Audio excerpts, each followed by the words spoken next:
el tema 6, el de fabricación con preimpregnados. En este tema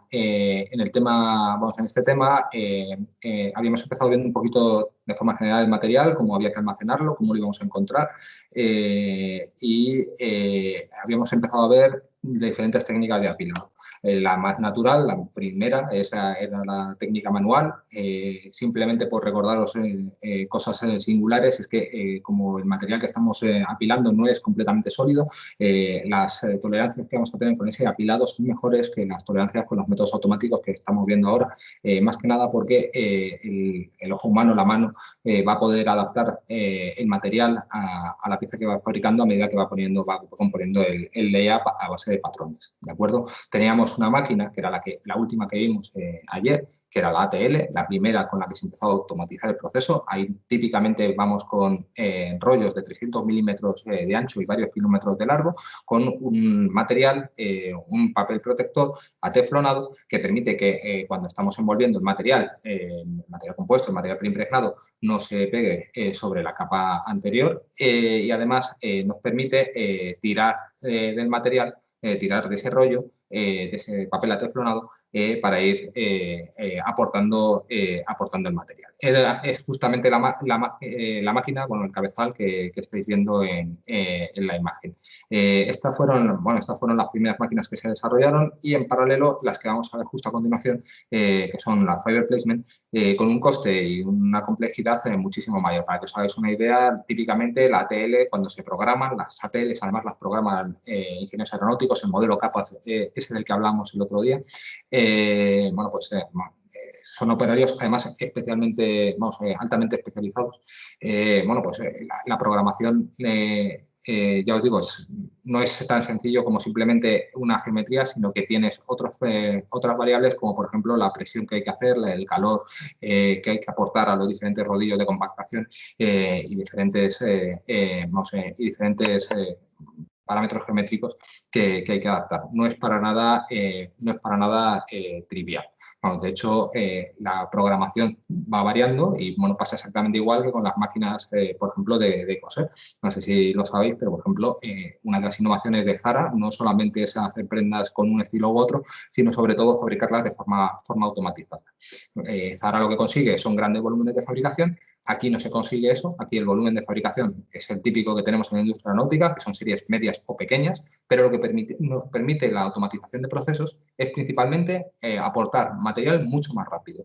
Mucho más rápido significa que antes de los tiempos de caducidad que también veíamos en el material, bueno, pues podemos, antes de que el material caduque, desde que empezamos a aportarlo, pues nos va a permitir fabricar componentes de tamaño cada vez más grande. Más grande, más integrados y en un principio, cuanto más integrados y con menos uniones, pues más optimizados. Aquí lo que veis en particular es el revestimiento 340. Lo siguiente que veréis en la otra transparencia, que es en la que nos quedamos, era el ala del 350, que prácticamente tiene el mismo tamaño. Y no solamente lo importante es conseguir una geometría plana o cuasi plana, que es lo que vamos a poder conseguir con esta máquina.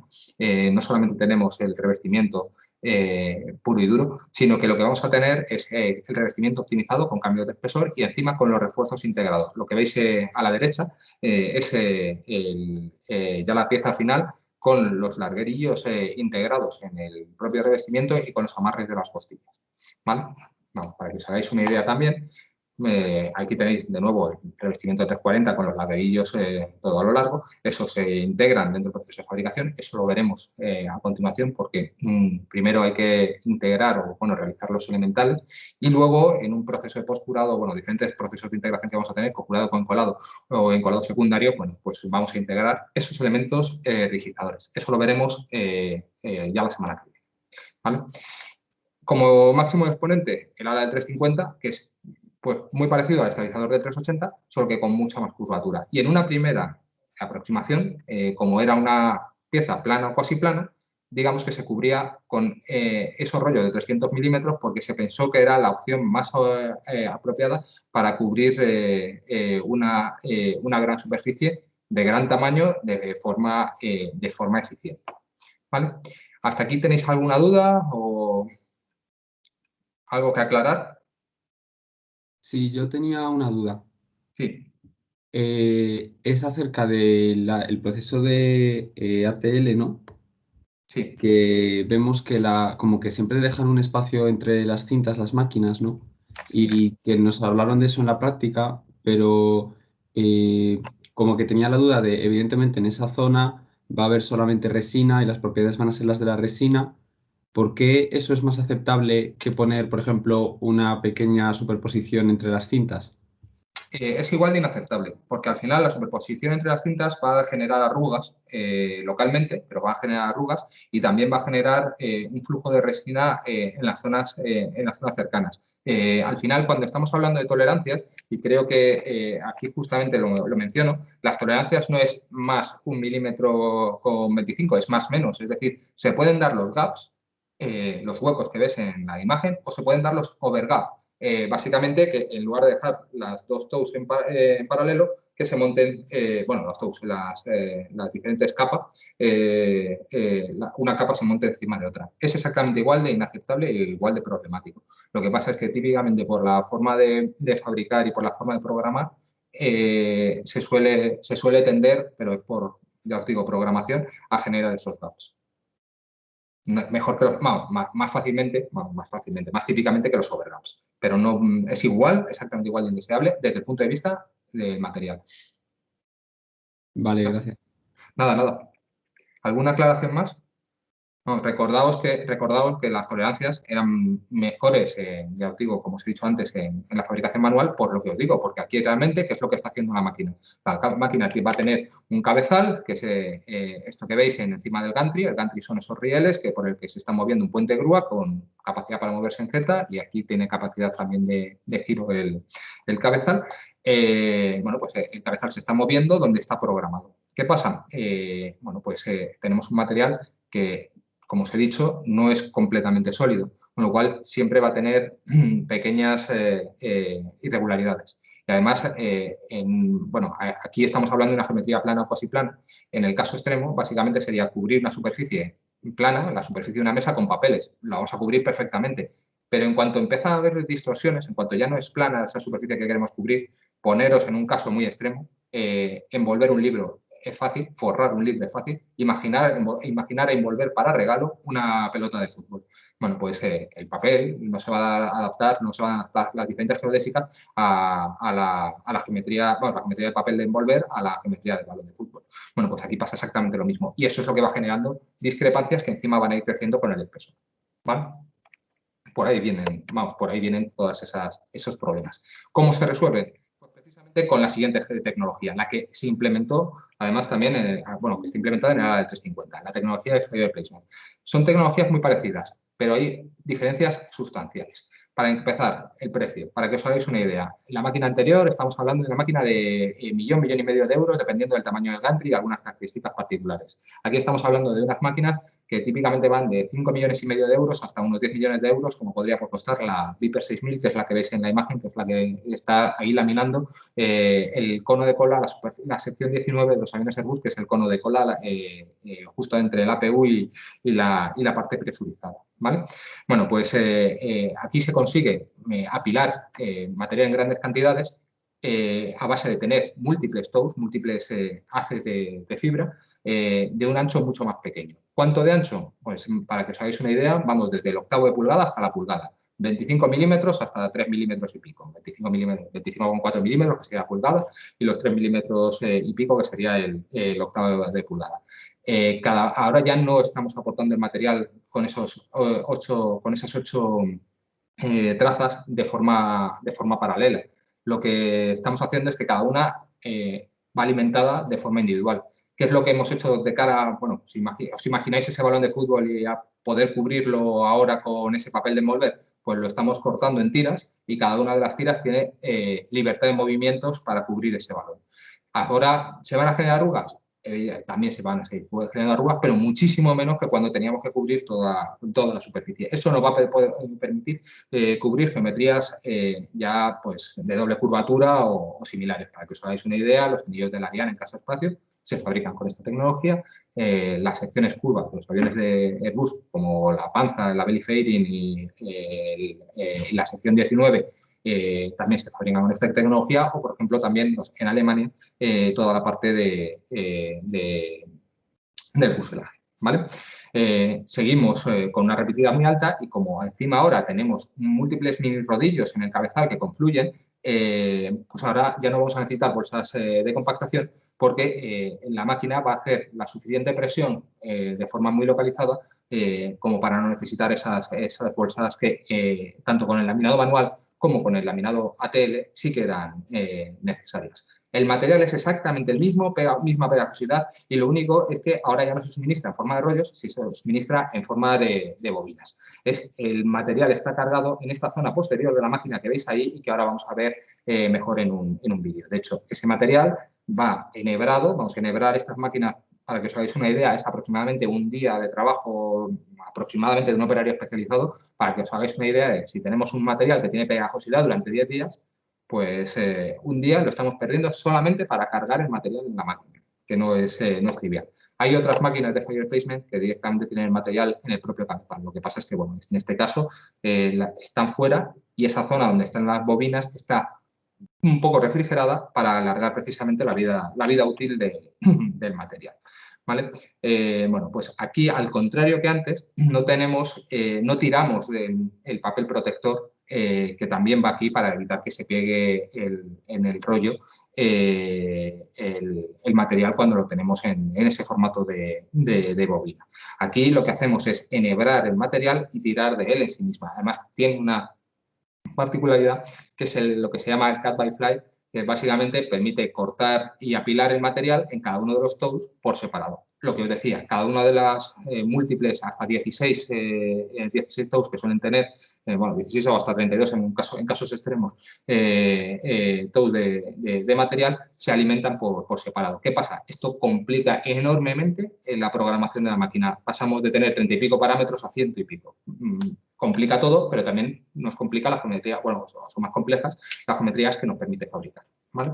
Bueno, no nos permite fabricar, eso sí, absolutamente todo. En aeronáutica tenemos, por ejemplo, joggles o otros detalles estructurales que son más pequeños que el ancho del rollo, que en este caso, el diámetro del rodillo de apilación, que en este caso va a ser proporcional al ancho del toe que está apilando. Si estábamos hablando de 25 milímetros de ancho del rollo, del toe, perdón, ese es el que típicamente va a tener ese rodillo de compactación, con lo cual cosas que sean más pequeñas pues no se van a poder adaptar.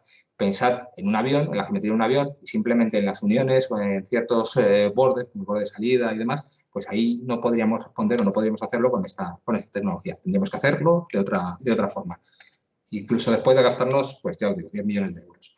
Bueno, típicamente, bueno, además, por la complejidad de las piezas que están fabricando, aquí el útil suele estar integrado en la propia máquina, es decir, el útil va a tener normalmente capacidad de giro.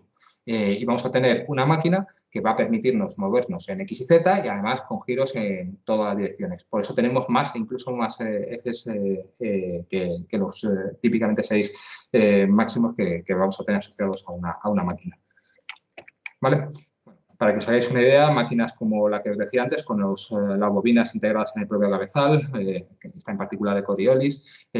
Aquí, no sé si os fijáis, pero está fabricando detalles estructurales. Estas son los típicos mamparos de presión. Estos, para que os hagáis una idea, se fabrican con la Viper 6000 en la factoría de Cádiz.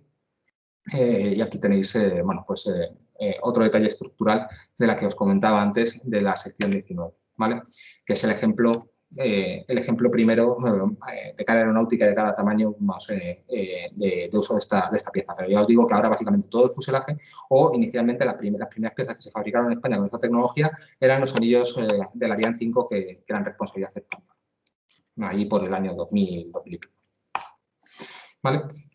¿Tenéis alguna duda de todo esto? Bueno, antes de ver esta tabla, vamos a ir a un vídeo. Lo siento porque no me ha sido posible de nuevo integrarlos, así que tengo que salir y volver a entrar, pero vamos, intentaré hacerlo rápido.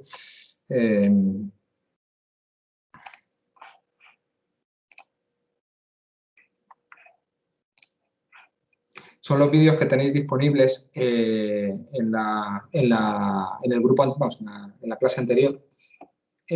Aquí os puse justo después justo después del laminado automático del ATL, hay uno de fire placement y hay un detalle de la factoría de Illescas, ¿vale? mezcla precisamente las dos cosas, las máquinas de ATL y de Fiber Placement. Esta es una máquina de ATL, si recordáis, bueno, ahí lo que está haciendo es apilar en el cabezal. Aquí la vais a ver en funcionamiento en velocidad real para que veáis la razón por la que se hace. O sea, la razón por la que se utiliza es sobre todo porque tenemos grandes dimensiones y ahí una máquina, sobre todo cuando está manejando uno de los únicos ejes, o en X o en Y, suele ir muy rápido. Cuando está fabricando a 0 o 90 va muy rápido y a 45, más o menos 45, pues va más lento, pero sigue yendo mucho más rápido de lo que sería un operario natural. ¿Veis?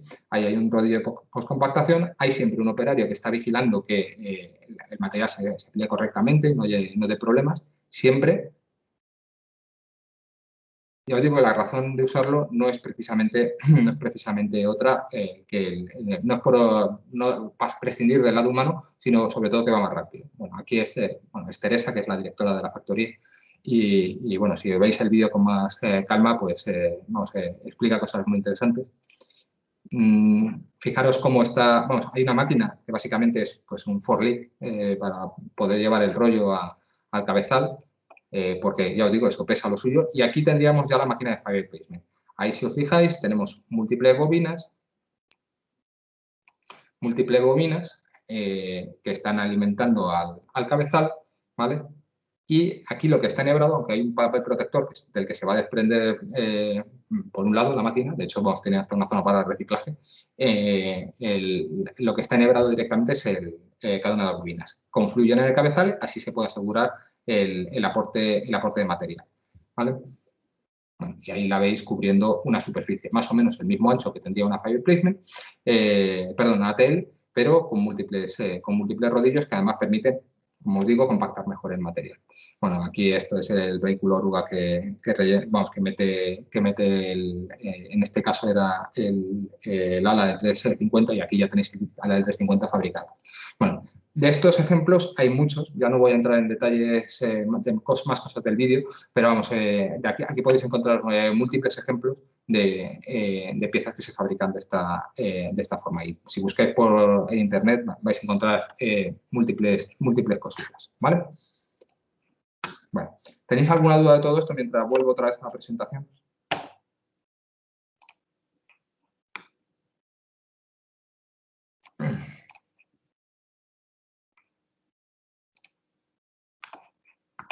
Que no sé si os estáis enterando de todo o directamente que estáis con otra cosa, pero vamos, no tengáis ningún problema de verdad en preguntarme.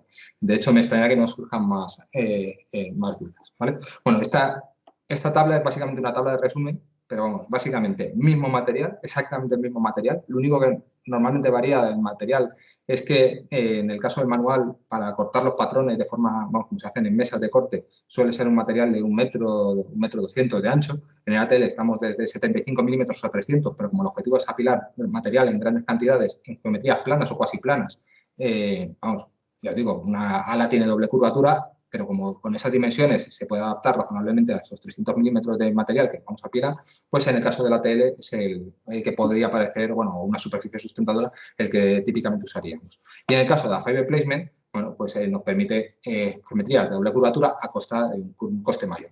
El material es exactamente el mismo, a pesar de que en unos sitios puede haber gaps, en otros sitios sea un gap menor. Normalmente lo que condiciona el uso de una tecnología a otra suele ser el tamaño y el precio. El precio que sea más barato siempre es el mejor.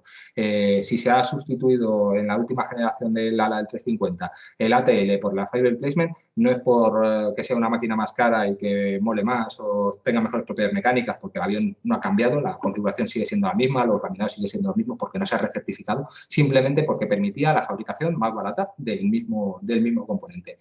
No hay otra razón, porque era más eficiente para, según la complejidad, que eso ya requeriría un detalle muy grande a la hora de explicaros, que permite eso de usar en este caso la Fiber Placement frente a la ATL, ¿vale? Básicamente esto resume esas tres formas de apilar material con geometrías complejas, ¿vale? Bueno, vamos a seguir.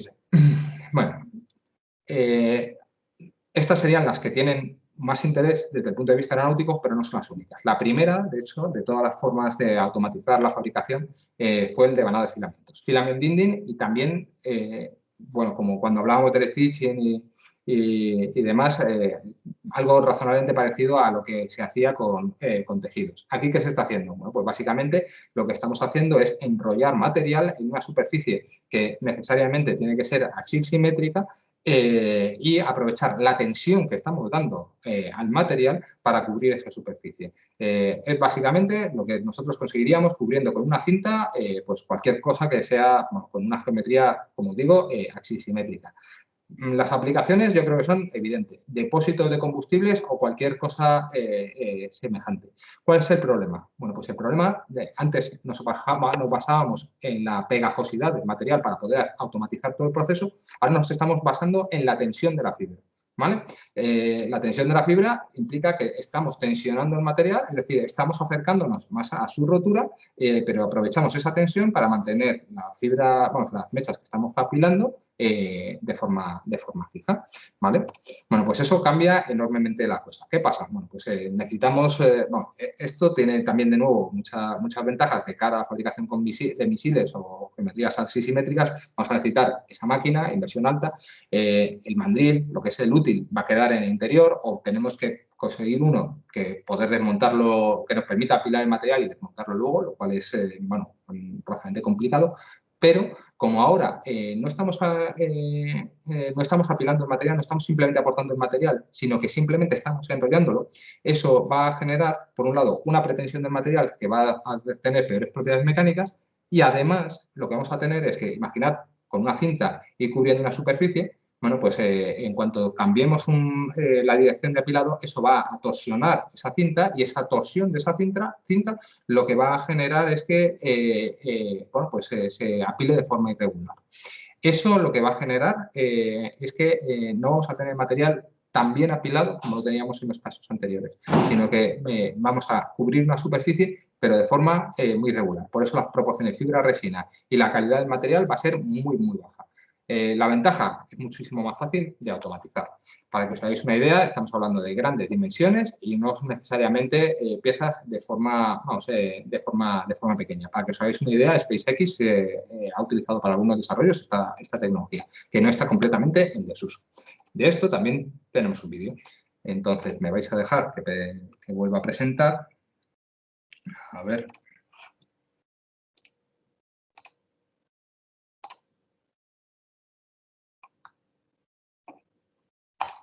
No sé, en algún momento dejáis de ver el vídeo, decídmelo porque, vamos, o bueno, dejáis de ver lo que yo os estoy contando, decídmelo.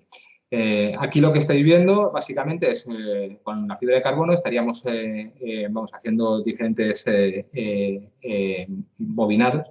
Estaría el bobinado radial, axiosimétrico. Bueno, aquí ya veis que estamos cubriendo a más o menos 45. Bueno, pues ese depósito que no es de un tamaño especialmente grande, de hecho el tamaño es especialmente pequeño. Lo que pasa es que aquí es imposible que de forma manual mantuviéramos la pretensión durante todo este proceso de fabricación. ¿Vale? Esto, vamos, para que os hagáis una idea, bueno, también todas las tecnologías tienen un trasfondo histórico. Bueno, pues ese trasfondo, el trasfondo histórico de esta tecnología está sobre todo asociado a países de Europa del Este o Rusia. Y Rusia ha hecho muchos desarrollos en el campo de los materiales compuestos aplicando esta tecnología. Sin embargo, en Fiber Placement, ATL y demás, pues principalmente Japón, Estados Unidos y últimamente España, bueno, Europa y España por la parte de M-Torres, son los que han desarrollado, bueno, pues principalmente esta tecnología. ¿Vale?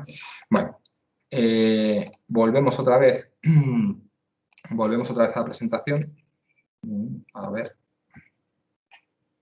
No sé si tenéis alguna pregunta, si no, de nuevo os digo, aprovechar para cualquier cosa para preguntar.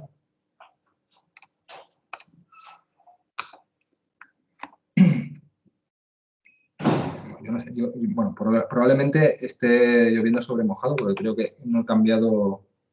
Bueno, vale. Bueno, volviendo otra vez a la presentación, otra técnica que no tiene interés, bueno, no tiene interés, tiene interés para la aeronáutica, pero mucho menos que las anteriores por las limitaciones que presenta, sin embargo, tiene un enorme interés. Y España, por ejemplo, a través de una empresa que no es para nada aeronáutica, también es líder en este tipo de fabricación vamos, en este tipo de fabricación, que es la pultrusión.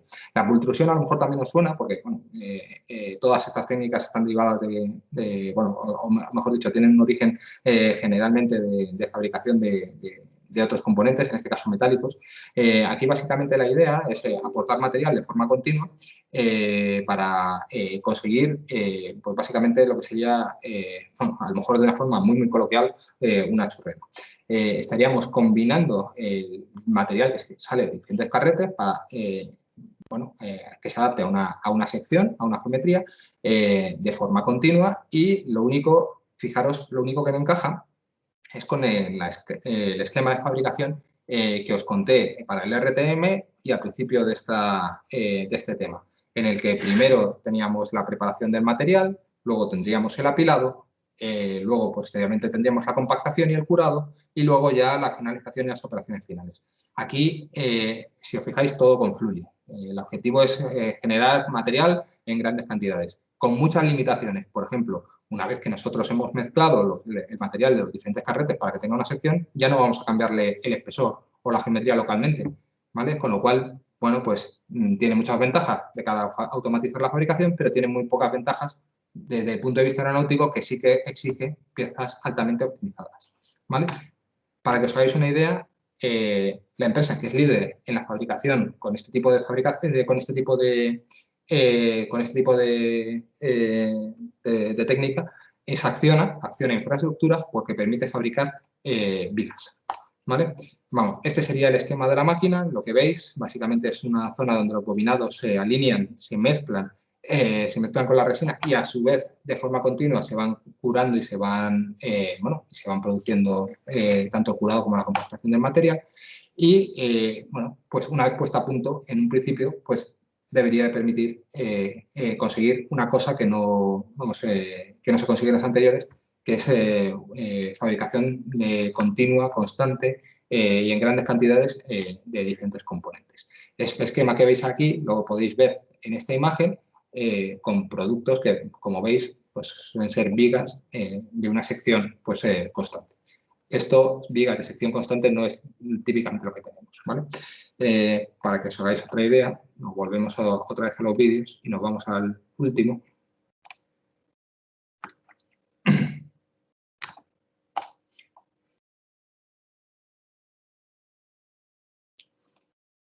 Vamos a ir un poco rápido, porque no tiene sentido fijarnos en los detalles. A ver. Bueno. Vale. Bueno. Estos son ejemplos de piezas que se han fabricado. La idea es que, como os digo, cogemos el material, a ver que lo veamos ahí. Bueno, partimos de un material, en este caso fibra de vidrio, pero podría ser fibra de carbono. Típicamente esto se suele usar con fibra de vidrio más que con fibra de carbono, más que nada porque es mucho más barata que la fibra de carbono, no por otra cosa. Entonces, fijaros que la fibra de aporte al final confluye en un extrusor que básicamente modifica la geometría, se consigue la geometría final a través de bueno, uno o varios extrusores y aquí lo que se está haciendo es partir de fibra seca y mojarla, convertirla en fibra húmeda a base de mezclarla con resina en este proceso de fabricación de penistén. Luego vendría una etapa continua en el que se produciría el curado y el curado del material y la compactación para tener presión, ¿vale?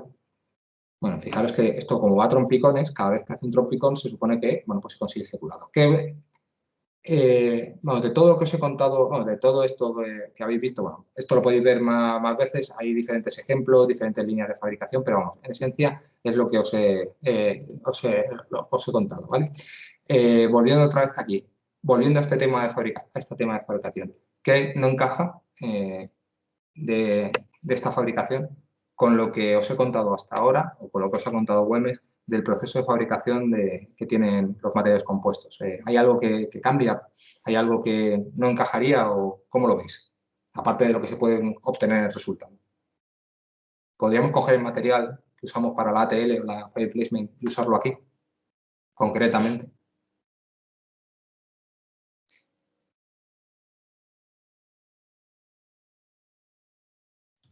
No. ¿Por qué? Quizás por la geometría de las piezas.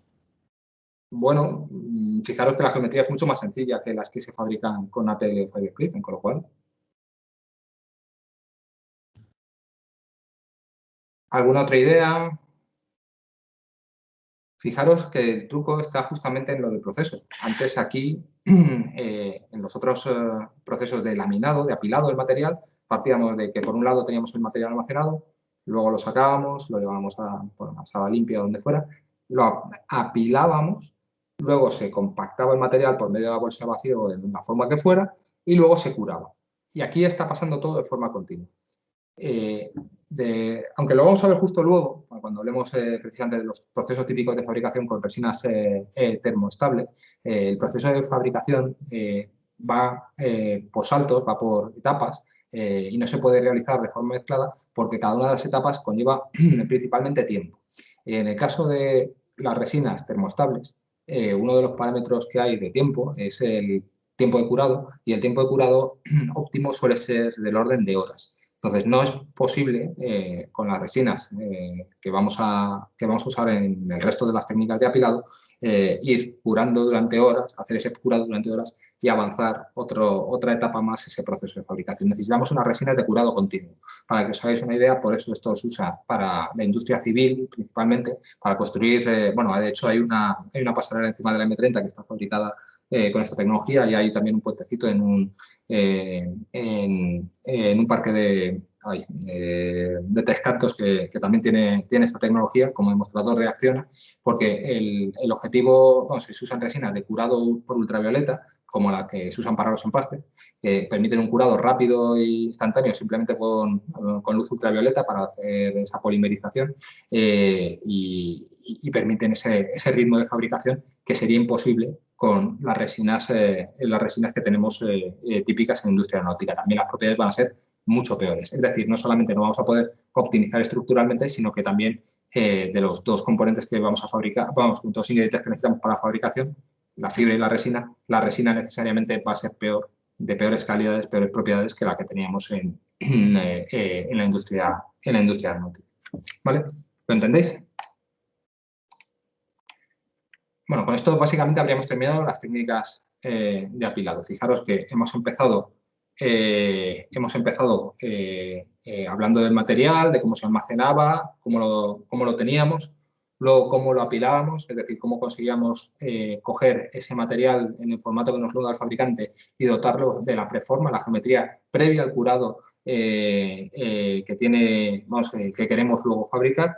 Y luego, ¿qué es lo que tenemos que hacer? Bueno, pues compactar el material para aplicarle la presión y temperatura para conseguir curarlo y que, bueno, pues al final formar ese material compuesto. Porque de momento la fibra sigue estando no cambia de estado químico de principio a fin, pero la resina sí que va a ir cambiando, ¿vale? Bueno, pues ¿qué es lo siguiente? Pues lo siguiente es aplicar presión y temperatura de forma uniforme, ¿vale? Forma de aplicar presión. Seguro que a estas alturas de la película, después de haberos mencionado yo la bolsa de vacío varias veces, aunque no hayáis pasado por las prácticas, ya tenemos la bolsa de vacío como una de las opciones, ¿no? Aplicar la bolsa básicamente consiste en generar un marco con una pasta de vacío, generar una geometría, cubrir esa geometría con una superficie flexible, típicamente un plástico que suele ser un nylon, porque de hecho suele ser resistente, y extraer todo el aire de su interior, es decir, provocar una diferencia de presiones entre el exterior, que estamos a una atmósfera, y el interior, que estará lo más cerca posible de vacío, pues una diferencia de presiones de alrededor de una atmósfera. Además, resulta que vamos a contar de un medio que es un autoclave. Entended un autoclave básicamente como una olla a presión en el que estaríamos inyectando un fluido que puede normalmente ser aire o nitrógeno para conseguir aumentar la presión, ¿vale? Aire y nitrógeno aplican presión y aumenta esa diferencia de presiones entre el exterior de la bolsa y el interior de la bolsa. Típicamente hasta 7-10 bares como mucho en el exterior y vacío en el interior. ¿Vale?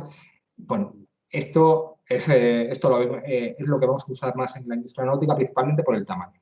Porque métodos de aplicar presión seguro que se os ocurren miles. Y más pensando, a lo mejor viniendo de una asignatura de fabricación. Seguramente habréis visto métodos de fabricación como, por ejemplo, la estampación, en la que unas prensas, normalmente neumáticas, van a hacer presión y así vamos a conseguir deformar plásticamente una hoja de material metálico, una lámina de material metálico. Bueno, pues ¿por qué no podemos hacer eso aquí? ¿Podemos hacerlo? Bueno, de hecho sí que podemos hacerlo. Con una geometría plana y un tamaño pequeño, podemos hacerlo perfectamente. Lo que pasa es que aquí tenemos un problema, bueno, principal, tenemos varios problemas. Tenemos, por un lado, el problema de tamaño. No podemos conseguir una prensa de un tamaño de los componentes que hemos estado viendo, es decir, del tamaño de un ala de 30 y pico metros de largo, 20 y pico metros de largo y 5 y pico de cuerda. Ese molde sería inviable de mover, vamos, con ninguna prensa o prensas existentes o desarrolladas de forma industrial. Eso no sería viable. Es mucho más viable para geometrías grandes, bueno, es únicamente viable para geometrías grandes usar la bolsa de vacío y, si es necesario más presión, usar el autoclave, ¿vale? Eso desde el punto de vista plano. Punto de vista, vamos, cambios de espesor o detalles estructurales que en un principio podríamos tener. Bueno, pues por otro lado, eso a lo mejor podríamos conseguir un molde que se adaptara precisamente a esos detalles. Pero vamos a tener un problema que, bueno, no está reflejado aquí, lo vamos a ver luego cuando hablemos del autoclave, que es lo que se llama el shrinkage, el encogimiento de la resina. Las resinas, en el proceso de curado, no solamente solidifican, no solamente se pasan de ese estado gel líquido a un estado sólido, sino que además, cuando se forma esa red tridimensional, lo que hacen es encogerse. Encogerse, para que os hagáis una idea, pues un 10% de su espesor. Entonces necesitaríamos un molde que además se vaya adaptando al espesor de forma desigual, porque tendríamos detalles estructurales en diferentes sentidos. Bueno, pues eso es básicamente inviable.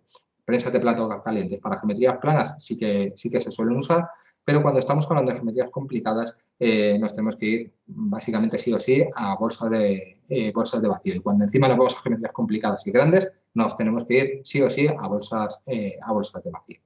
Pensad también que con una presa de platos calientes, aunque podamos aplicar la presión, también el objetivo de aplicar la presión no es simplemente transmitir el calor con el que podemos calefactar las dos superficies, sino que al hacer presión, los volátiles en el interior del laminado, bueno, pues se vayan hacia vamos, extraerlos, ¿no? Claro, no es lo mismo que ese volátil que está en el interior tenga que recorrer una gran distancia, como veis aquí, que simplemente pues, pueda salir pueda recorrer la distancia asociada al espesor de esa pieza.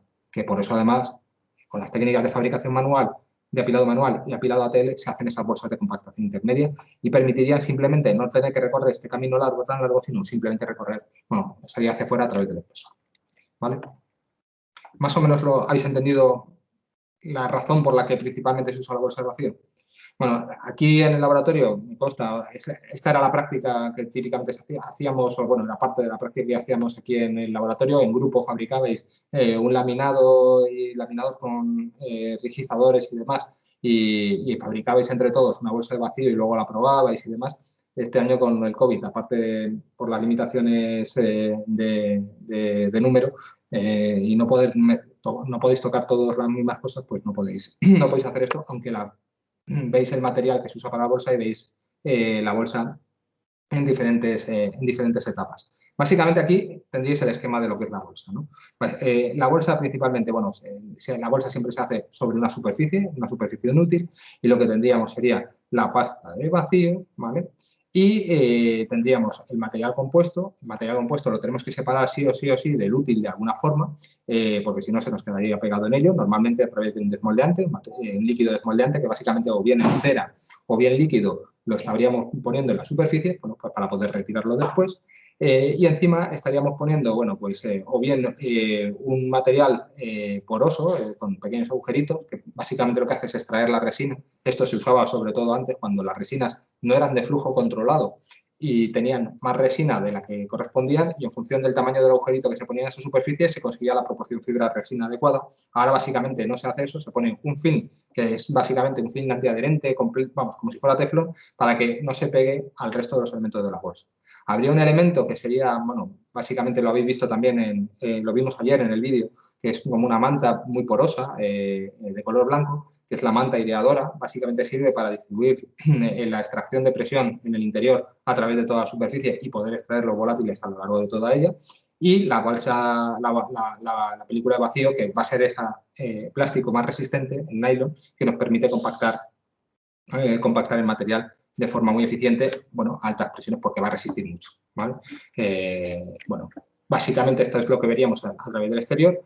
Aquí hay un elemento adicional que es esto, que es el retenedor, típicamente es corcho. El corcho no se va a quemar a las temperaturas de curado, hasta 180 o 200 grados no lo va a aguantar muy bien.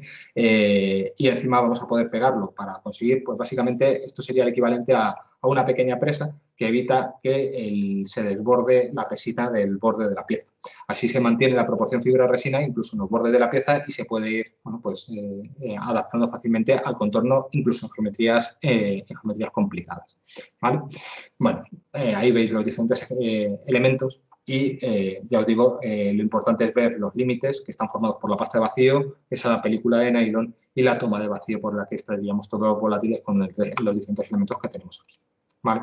Aquí lo podéis ver todo más detallado, pero básicamente es en esencia lo que os he contado. No sé si tenéis alguna duda de todo esto. ¿Alguna duda de, vamos, los elementos así de forma general? Hay otra cosa, es verdad que se me había olvidado comentaros, los tejidos pelables. Los tejidos pelables se pegan a la superficie, son también ateflonados y básicamente lo que van a tener es una textura cuyo objetivo es básicamente pegarla a la superficie de material compuesto que estamos fabricando. Como la resina se vuelve completamente líquida, se adapta a esa textura y permite principalmente las uniones adhesivas a posteriori. ¿Vale? Bueno, ¿ventajas de todo esto? Pues principalmente permite la fabricación de grandes componentes, aplicar grandes presiones y adaptarnos durante ese cambio de espesor debido al shrinkage, debido al encogimiento de la resina. ¿Cuál es el problema? Esto, aunque se ha intentado automatizar en numerosas ocasiones, y fijaros que antes hemos estado hablando de máquinas de 10 millones de euros y lo que queráis, bueno, pues después de eso viene un proceso de fabricación, esta etapa, hay que fabricar esa bolsa de vacío y es enormemente manual. Y si no se hace bien, aunque el laminado hasta entonces se haya hecho de forma correcta, bueno, pues la pieza que va a salir va a tener defectos sustanciales. Siempre os pongo ejemplos a lo mejor muy culinarios, pero esto pasa lo mismo que cuando estamos siguiendo una receta de cocina. Si no hacemos todos los pasos bien hasta el final, cualquier paso intermedio, si no se hace de forma correcta, bueno, pues evidentemente perjudica el producto, el resultado final. Pues aquí pasaría exactamente lo mismo. No tiene sentido hacer un apilado de alta calidad si no somos capaces de compactar y curar con la misma calidad, porque no vamos a conseguir una pieza con esa calidad. El problema es un problema que tiene estar desarrollando, estar creando el material, cambiando el material a medida que nosotros lo fabricamos. Fijaros que es otro contraste que tenemos con el material metálico. El material metálico normalmente vamos a tener una aleación con un tratamiento térmico y el objetivo es no empeorarlo, no perjudicar ese tratamiento y ese material durante todo el proceso de fabricación, es decir, que se quede como estaba, porque si hubiera un sobrecalentamiento, por ejemplo, pues podría cambiar ese tratamiento térmico, las propiedades, la microestructura de ese material. Aquí el objetivo es precisamente que el cambio sea ordenado y uniforme, acorde a las propiedades del material, pero el material tiene que cambiar sí o sí a lo largo de todo el proceso de fabricación. ¿Vale?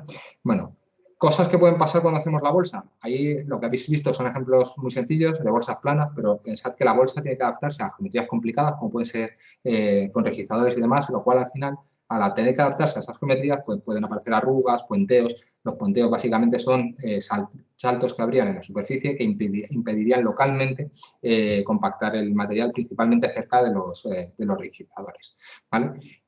Sobresangrado, que es el sangrado básicamente es que fluya la resina, o un sangrado insuficiente, eso sobre todo cuando ya os digo no eran resinas de flujo controlado, o alto contenido en poros, está asociado a una mala compactación. Bueno, las dimensiones fuera de tolerancia, principalmente porque el material fluya, bueno, al final básicamente no aplicar presión de forma uniforme, que es el objetivo precisamente de la bolsa. ¿Vale? Bueno, el ejemplo es como las que veis en el laboratorio y demás. Esto blanco que veis aquí, que está debajo de esa bolsa de nylon, es el manta aireadora y, bueno, pues ahí tenéis la toma de vacío y la diferencia de presión es simplemente creada pues, por una atmósfera. En un autoclave, la idea es aumentar la presión exterior y así aumentar la diferencia de presiones. ¿Vale? ¿Tenéis alguna duda hasta aquí o ya pasamos al autoclave? Bueno, pues vamos para adelante si no tenéis ninguna duda. Características de un laminado bien fabricado, ya os digo que al final tenemos diferentes etapas del proceso y durante todas las etapas el objetivo es básicamente que, por un lado, cualquier problema que pueda o decir empeoramiento, pero vamos, sí, bueno, básicamente cualquier problema que pueda introducir esa etapa no perjudique el producto final, ¿de acuerdo? Bueno, primero, está claro, la correcta orientación de capas, a medida que nosotros vamos haciendo el layup, tenemos que poner la orientación con una precisión o no. Bueno, pues eso luego no lo vamos a cambiar, apliquemos o no apliquemos la presión, ¿de acuerdo? Eso solamente depende del layout. Pero fijaros en el resto de las características, como la correcta relación fibra-resina. Eso, de entrada, es una característica del preimpregnado que usamos, pero no solamente, si no la tiene, luego no la vamos a poder conseguir, pero es que no solamente viene de ahí, sino también va a venir la viscosidad, el flujo de resina para poder extraerlo o no, si sobra, el uso de sangradores adecuados, y la presión hidrostática también de forma adecuada. Si no aplicamos la presión, nunca vamos a tener la proporción fibra-resina adecuada. La compactación, exactamente lo mismo. Nosotros podemos apilar el material. Aquí en este caso la compactación no va a depender del material en sí mismo, sino de los elementos posteriores que vamos a usar, en concreto la bolsa de vacío y el medio por el que nosotros aumentemos la presión que se puede usar por esa bolsa. Principalmente, bueno, ya os digo, el autoclave. El espesor, bueno, por razones evidentes, porque también tiene que ver con la compactación, pues toda la compactación y además el preimpregnado adecuado. Y la porosidad, pues más de lo mismo. Al final la porosidad del material, es el aire ocluido, pues va a tener que ver con que lo hayamos conservado bien, de forma correcta, que no se haya acumulado agua principalmente, que hagamos durante el layup las compactaciones intermedias de las que hablábamos, aplicar el vacío y la presión hidrostática adecuado durante el proceso de hacer la bolsa de vacío y el proceso posterior de curado y, bueno, extraer los volátiles que vamos a tener ahí. Además, bueno, no sirve de nada aplicar la presión si no extraemos toda la porquería y toda la que tenemos dentro de la bolsa, bueno, pues para poder conseguir una calidad buena. Bueno, eso unido junto con el grado de curado. El grado de curado, fijaros que si recordáis algo, era lo que iba a ser proporcional al grado de entrecruzamiento de la resina, y eso lo vamos a conseguir mediante el ciclo térmico, que es la forma que tenemos de aplicar aplicar energía y que se produzca ese entrecruzamiento entre las diferentes cadenas de polímero que van a formar, bueno, pues nuestra matriz, ¿vale? Por lo menos en el caso de las matrices poliméricas termoestables, ¿vale? Bueno, básicamente, ¿qué vamos a tener? La viscosidad. Bueno, esto lo habíamos visto parcialmente en el tema anterior, porque a mínima viscosidad hacíamos la inyección de la resina, hacíamos la extracción de los volátiles y la inyección de la resina. Aquí tendremos que jugar con la viscosidad para poder extraer los volátiles o en una etapa previa, en el caso del apilado, que tenga la suficiente viscosidad como para poder apilar las capas una encima de otra y que tenga esa pegajosidad que permita que no se desplacen una capa respecto a la otra durante ese proceso. Y la TG que va a estar asociado a la temperatura de transición vítrea. La temperatura de transición vítrea, si recordáis, y ahora mismo vamos a hacer lo primero un recordatorio de termoestables rápido, porque esto, por un lado, ya los hemos examinado ellos en ciertos materiales y no se pretende volver a examinaros de lo mismo. La idea es que la temperatura de transición vítrea es la que determina el cambio de comportamiento del material entre frágil y dúctil, y la idea es que nuestro material, como es un material estructural, no trabaje en la zona dúctil. Vamos a trabajar siempre en la zona frágil, con lo cual tiene que estar por debajo de las temperaturas, por encima de las temperaturas de uso del material, ¿vale? Bueno, pues aquí es donde encaja principalmente el autoclave. Autoclave, de forma muy simplificada, podríamos decir como olla a presión, es decir, estamos aplicando calor en el material para producir ese proceso químico, igual que básicamente una estufa, con una olla a presión en casa para la comida, y aparte estamos aplicando presión para producir esa compactación. También podríamos pensar en algo parecido a lo que hace una olla a presión en casa. Bueno, con una salvedad. Aquí vamos a tener, aquí no vamos a usar solamente la presión y la temperatura, sino que vamos a usar el flujo, el fluido que tengamos dentro de nuestro clave para poder producir una transferencia de calor lo más efectiva posible. Precisamente, como la transferencia de calor más efectiva posible suele ser la del régimen turbulento, lo que vamos a tratar de conseguir es un régimen de funcionamiento, un régimen de movimiento del fluido que está a altas presiones ahí turbulento para precisamente mejorar ese grado de curado, esa transferencia de calor y esa optimización del ciclo de curado de la resina. Por eso, bueno, ahora lo hablaremos, la forma en la que se mueve el fluido dentro del autoclave. ¿Vale? Bueno, ¿qué fluidos vamos a tener? Bueno, pues típicamente, ya os lo he dicho antes, dos, aire o nitrógeno. También os he dicho más o menos las presiones de funcionamiento. Típicamente suele ser de 5 a 10 bares, típicamente 7-8 bares. ¿Veis algún problema con lo que ya sabéis que en termodinámica sabéis mucho ya de presión, temperatura y muchas cosas? Con usar alguno de estos componentes, o aire o nitrógeno a alta temperatura. Y alta temperatura, alta presión. Que sí, son insumables.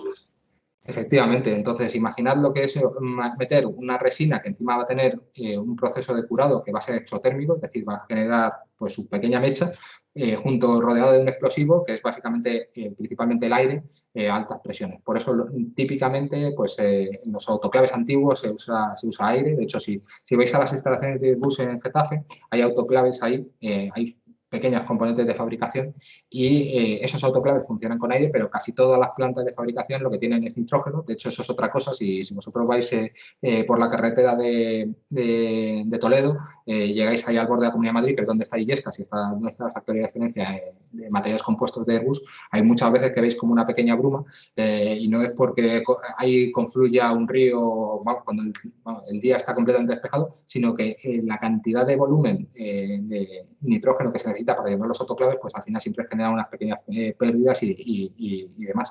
Bueno, la cantidad de nitrógeno que se utiliza, imaginad los componentes que estamos fabricando, llámese a la del 350, pues imaginad lo que es llenar